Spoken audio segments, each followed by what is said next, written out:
Since the Texas abortion ban was allowed to go into law last week, we've been keeping an eye on neighboring states around Texas, even neighboring very red states like Oklahoma, for example, where clinics that still offer abortion services already say they are filling up with a flood of patients from Texas. We've been watching activist groups and women's networks put plans into action to fund women and help women cross state lines out of Texas so they can access abortion legally before those neighboring states start to ban it, too. More than half a dozen Republican-controlled states are already moving to copy Texas's law and thereby effectively ban abortion in other states as well. But for right now, at least, Texas is the only state that has effectively banned abortion. And so women in Texas who need an abortion have to leave the state somehow in order to get one. In the midst of that today, though, watching all those developments, it was a bit of a bolt from the blue to get today's news from across Texas's other state line, from across Texas's border to the south.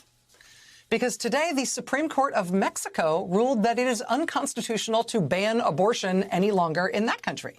Some states in Mexico allow for legal abortion, some do not.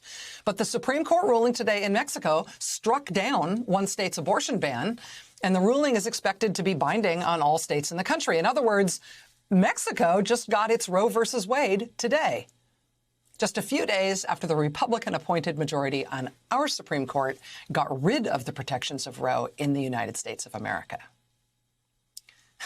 It's like our two countries passed each other at the threshold, right? Like one country leaving this century going backwards, the other one on its way in.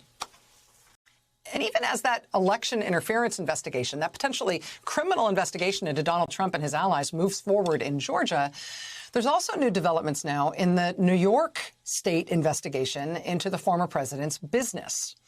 It was 2 months ago when the business run by former President Trump and his family got criminally indicted. New York prosecutors indicted the Trump Organization itself and its longtime CFO, Alan Weisselberg, charged them with a years-long, multi-million-dollar tax fraud scheme. Mr. Weisselberg himself and lawyers for the Trump Organization have pled not guilty in that case. The case is ongoing.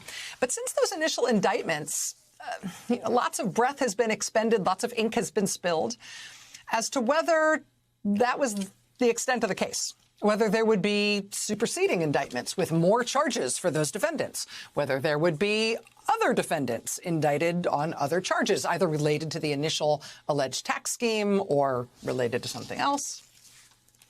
Well, now we know, or at least we know that it's still going. The prosecutors who brought those charges against the Trump Organization and its CFO, they have been continuing to work that case, and they apparently have more to give.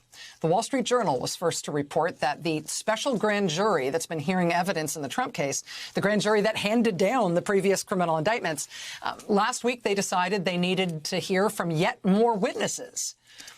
Even before the first indictments, the Wall Street Journal and also CNN had reported that somebody else from the Trump Organization, a guy with a name you won't forget, they had reported that he was under scrutiny by prosecutors, that he'd been advised to get his own attorney, that prosecutors were potentially seeking his cooperation.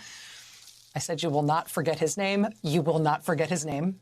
His name is Matthew Calamari, which is actually a beautiful name, and you won't forget it. It just gets a hold of you, won't let go. I mean, you might succeed in pulling one of its little arms off of you, but then there's like 7 other little arms that just grab you, it just hugs you, won't let go. Little tentacles just stick right to you. Matthew Calamari Sr. started as a Donald Trump bodyguard. He eventually was named Trump Organization's COO, Chief Operating Officer. He's the one who's been reported to be under additional scrutiny by prosecutors, just like Alan Weisselberg was as an individual. Mr. Calamari's son, Matthew Calamari Jr., started at the Trump Organization right out of high school. He's now listed as the corporate security director at the Trump Org. It is Mr. Squids the Younger who was subpoenaed to give testimony to this special grand jury last week. Grand jury testimony is secret. We can never know exactly what happens behind those closed doors. But as a general matter in New York, getting a subpoena to testify before the grand jury means you don't have a choice. You must appear. You are compelled to testify. But you also get a form of limited immunity for anything criminal that you cop to during that testimony, which means, again, as a general matter, if you are being subpoenaed to testify to the grand jury, yes, you have to testify, but you yourself are probably not getting indicted. They probably want your testimony to contribute to a potential indictment of someone else. Well, now Mr. Calamari Jr. has provided that testimony. The New York Times reported that Mr. Squid's, Mr. Calamari, appeared in front of the grand jury late last week, on Thursday of last week. His lawyers say he was immunized and testified truthfully. Again, it is probably not a bad sign for Mr. Calamari Jr., who gave the testimony, but it's potentially a bad sign for someone else who he was asked to testify about. In addition to that Calamari appetizer, CNN reports that the top financial officer at the Trump Organization under Allen Weisselberg, a man named Jeffrey McConney, also was called to testify again before the grand jury late last week.